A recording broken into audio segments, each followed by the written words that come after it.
देखिए, इसके पहले आप लोग स्वर संधि के भेद पढ़े थे। आज आप लोगों को हम बता रहे हैं हल संधि या व्यंजन संधि।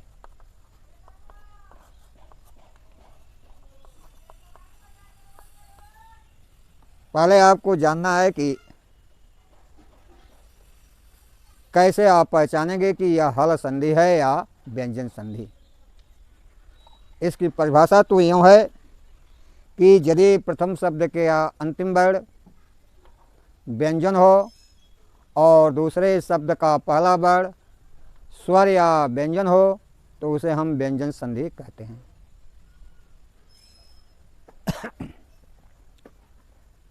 यह तो आपका परिभाषित है, लेकिन इसको आप समझिए कि व्यंजन संधि कैसे आप पहचान पाएंगे। व्यंजन का मतलब होता है कि यदि आप पूरा को लिख देते हैं तो यह आपका व्यंजन नहीं होगा। यानी कहने का मतलब कि इस क में जो है आपका अ स्वर जो है निहित है। अब क में अ को जोड़ेंगे तो यह पूरा क होगा। तो यदि आपका क शब्द आ जाता है प्रथम शब्द के अंतिम वर्ण में, पूरा क आता है तो वह व्यंजन संधि में नहीं आ पाएगा।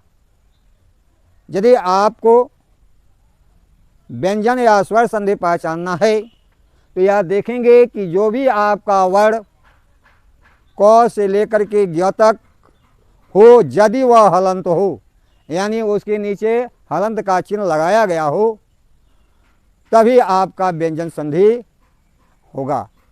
यानी पूर्ण व्यंजन का मतलब यही होता है कि कोई भी वर्ण हो वह हलंत हो। अब व्यंजन संधि शायद आप लोग समझ गए होंगे। व्यंजन संधि का मतलब कि प्रथम शब्द का अंतिम वर्ण क से ज्ञ तक कोई भी वर्ण हो लेकिन हलंत हो, तभी आपका वह व्यंजन कहलाता है।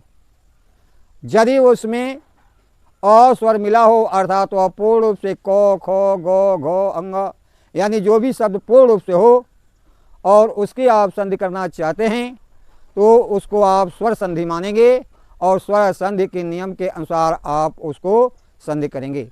यदि स्वर संधि के नियम के अनुसार उसमें नहीं कोई नियम लगता है तो आप स्पष्ट रूप से कह सकते हैं कि इसमें कोई संधि नहीं है। व्यंजन संधि का पहला भाग आता है यानी नंबर 1 षष्ठ्युत्व संधि।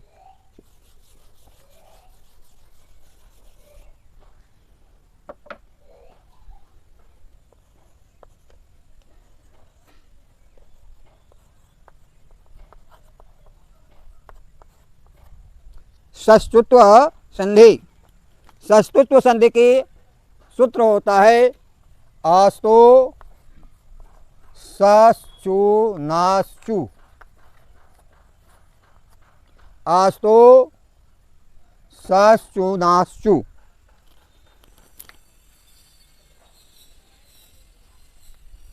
इसका परिभाषा यह हुआ कि यदि प्रथम शब्द का अंतिम वर्ण छोटा स यानी प्रथम शब्द का अंतिम वर्ण स अथवा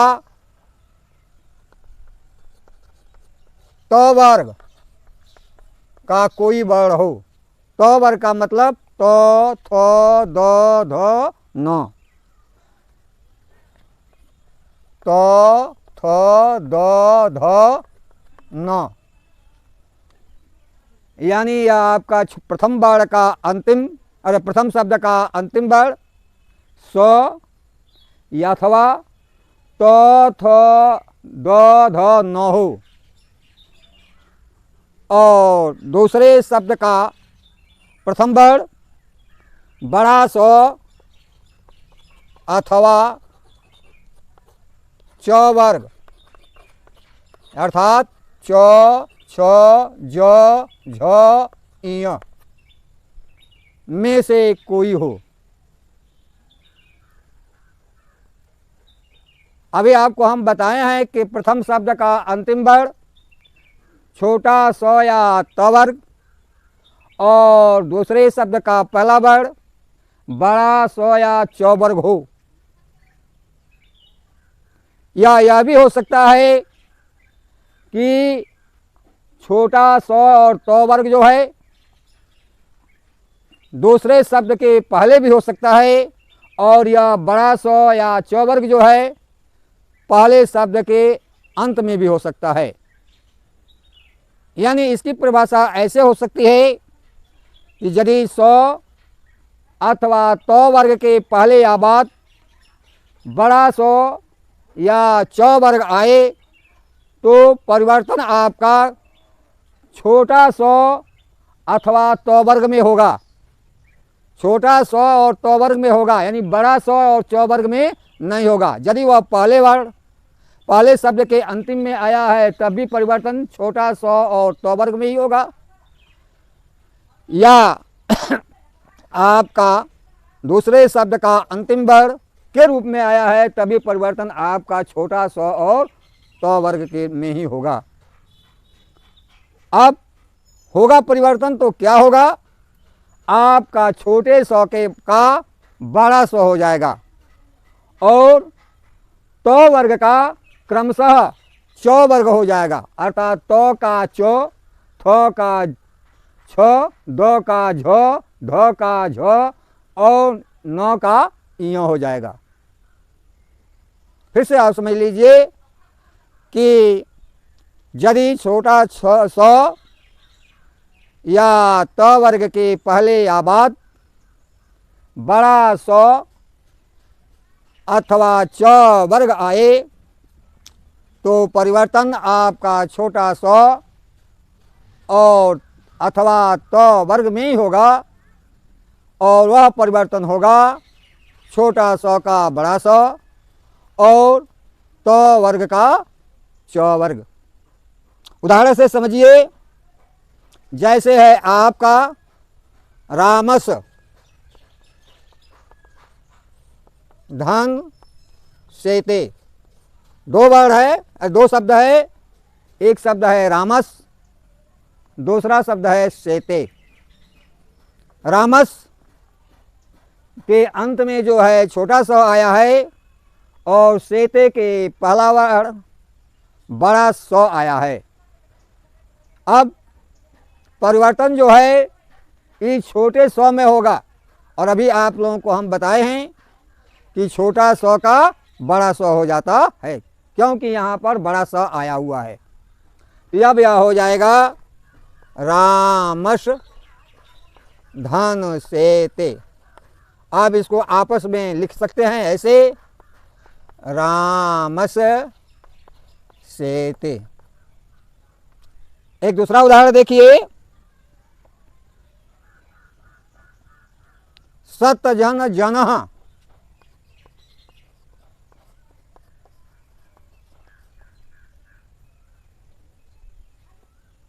पहला शब्द है सत, सत का अंतिम वर्ण तो है, दूसरा शब्द है जो, अरे दूसरा शब्द है जनः, जना का पहला वर्ण जो है तो च छ जो हो गया, यानी च वर्ग का अंतिम वर्ण, च वर्ग का तीसरा वर्ण जो हो गया और यहाँ पर जो है आपका तो है तो का क्या होगा, नियम के अनुसार आपका जो है तो का चो होना चाहिए क्योंकि अभी आपको बताए हैं कि तो का चो, थ का छ, द का ज, ध का झ और न का इय हो जाता है। लेकिन यहाँ पर आपको इस तो का चो नहीं होगा, तो का जो है जो होगा, क्या होगा जो, यानी सज धन जनः, तो यह आपका हो जाएगा सज्जन।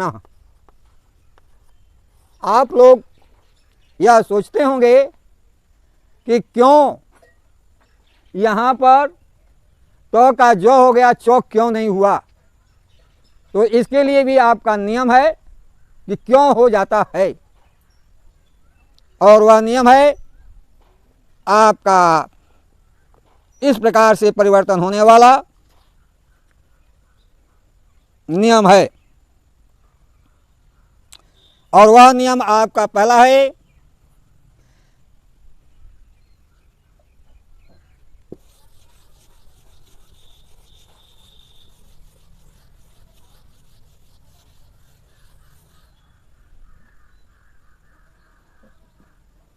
वह नियम आपका पहला है कि यदि तो थो दो धो, यदि तो थो दो धो,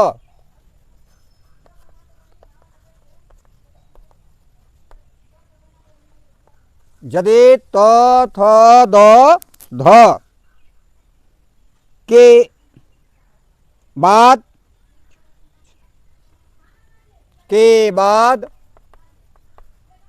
चो छो सो आए तो थो दो धो, यानी इस तो थो दो धो का चो हो जाता है। जैसे सतधन चितः,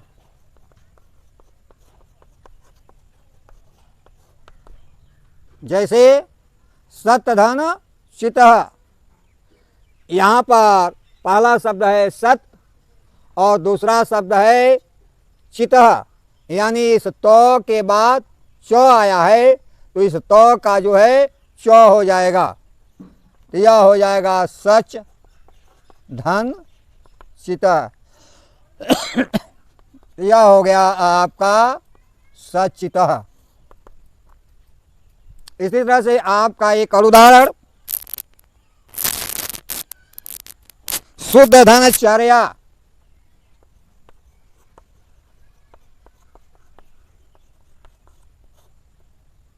शुद्ध धन चर्या। अब देखिए, सॉरी ये आपका क्षुध है, शुद्ध धन चर्या।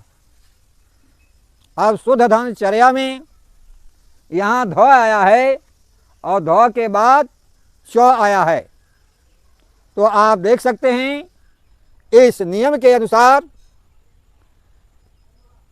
ध के बाद च आया है, इसलिए ध का भी जो है आपका च हो जाएगा। क्या हो जाएगा? च हो जाएगा। यानी आपका होगा सुच धन चर्या।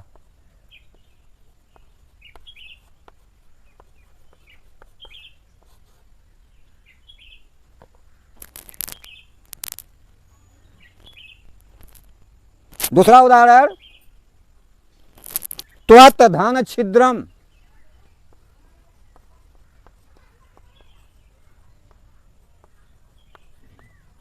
त्वत् धन छिद्रम। अब यहां देखिए, तो है लेकिन तो के बाद क्या आ गया? छ। तो इस नियम के अनुसार तो के बाद यहां पर पूछा है छ, तो इस तो का क्या होगा? चो। यह हो जाएगा त्वच धन छिद्रम।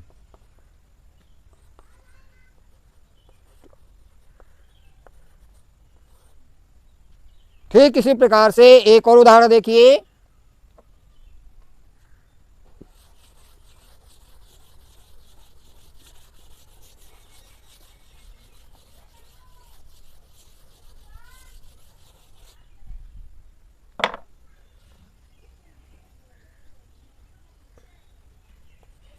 तत्धन चयनम, तत्धन चयनम नहीं शयनम।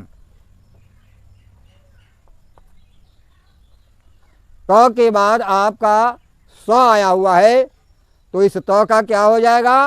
च।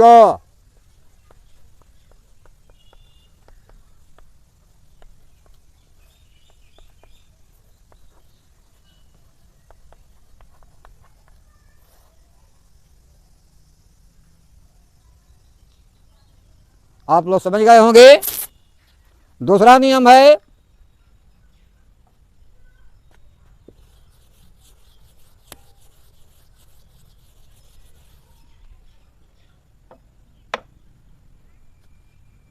यदि त थ द ध के बाद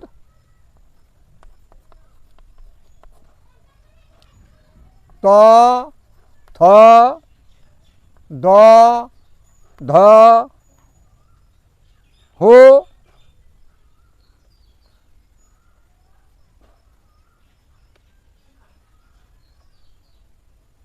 नहीं, देखिए गलत हो गया।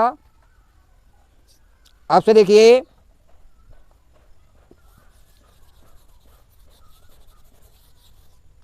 यदि त थ द ध के बाद, यदि त थ द ध के बाद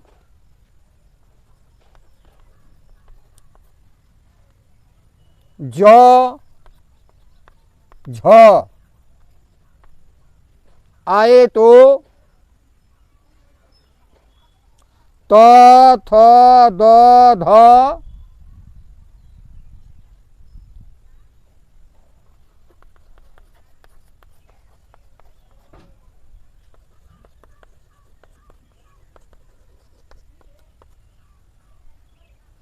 का ज हो जाता है।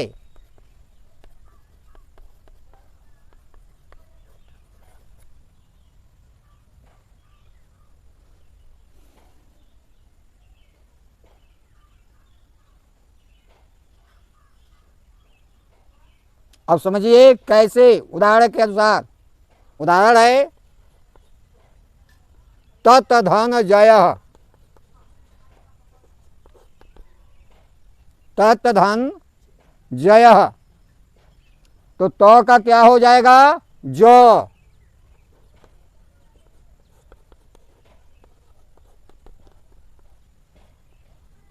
तज्जयः।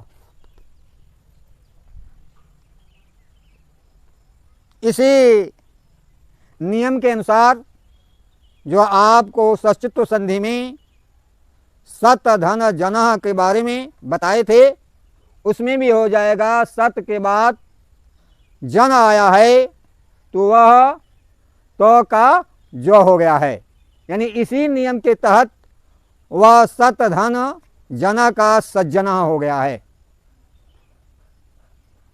अब हमें उम्मीद है कि अब आप लोग समझ गए होंगे कि क्यों सत धन जना का सज्जना हो गया है। आप देखिए भावाद धन जयः,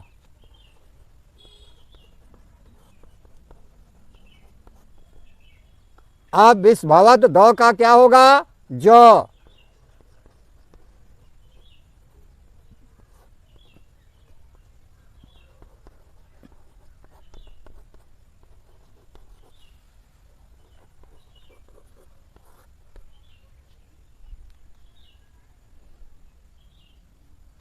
ठीक इसी प्रकार से एक और देखिए, शुद्ध धन जयः,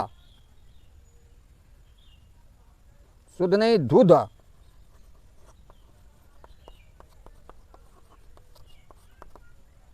इस ध का ज हो जाएगा धुज धन जयः,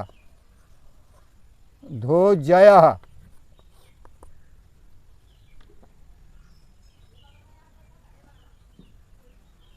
और उदाहरण देखिए,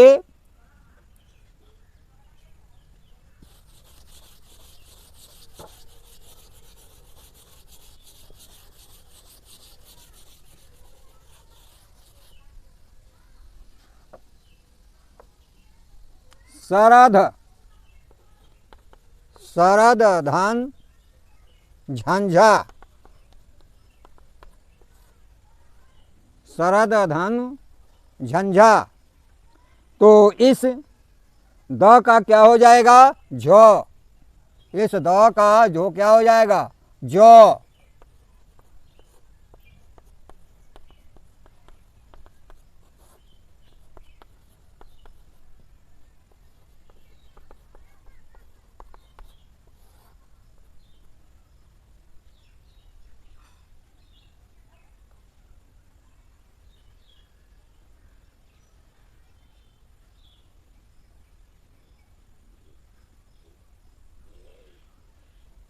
अब दूसरा नियम के बाद तीसरा नियम आता है।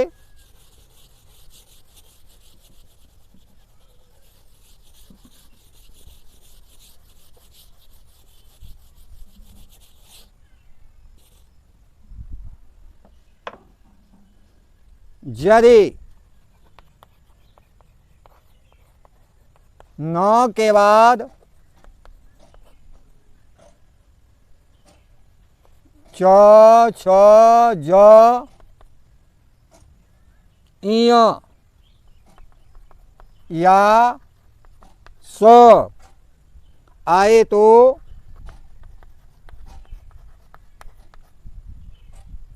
न का इ हो जाता है।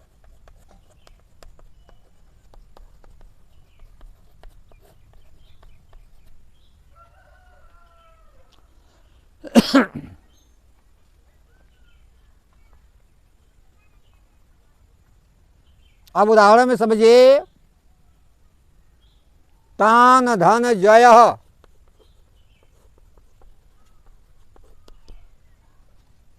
पहला शब्द है आपका तान और दूसरा है आपका जय। यानी तान में अंतिम बार आपका न है और दूसरे शब्द का पहला वर्ण जो है, तो इस न का जो है आपका इ हो जाता है।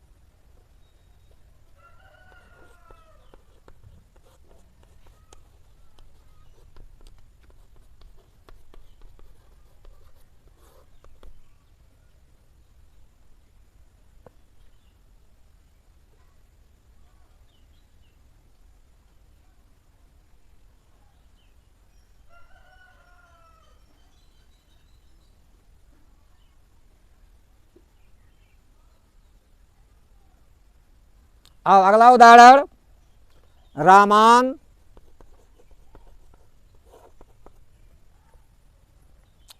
धन झंझा।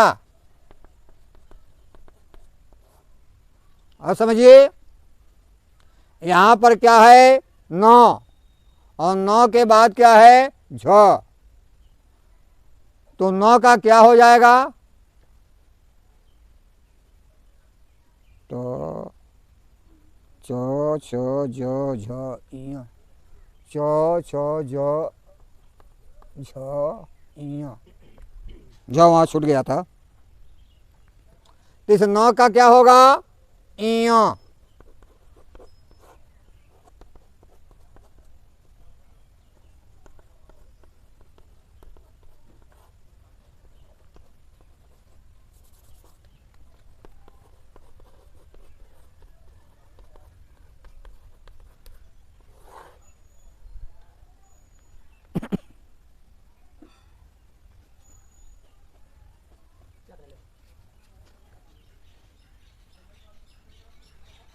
अगला उदाहरण देख लीजिए इसी का, सन धन शंभु।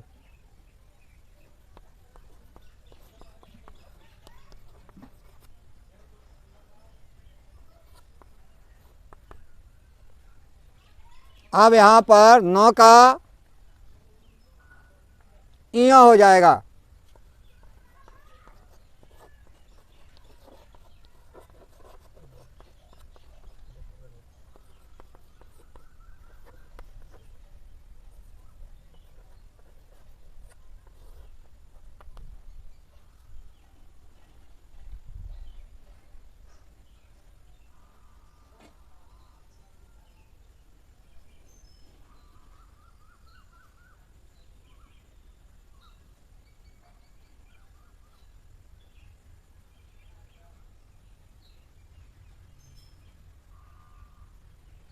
अब आपका चौथा नियम,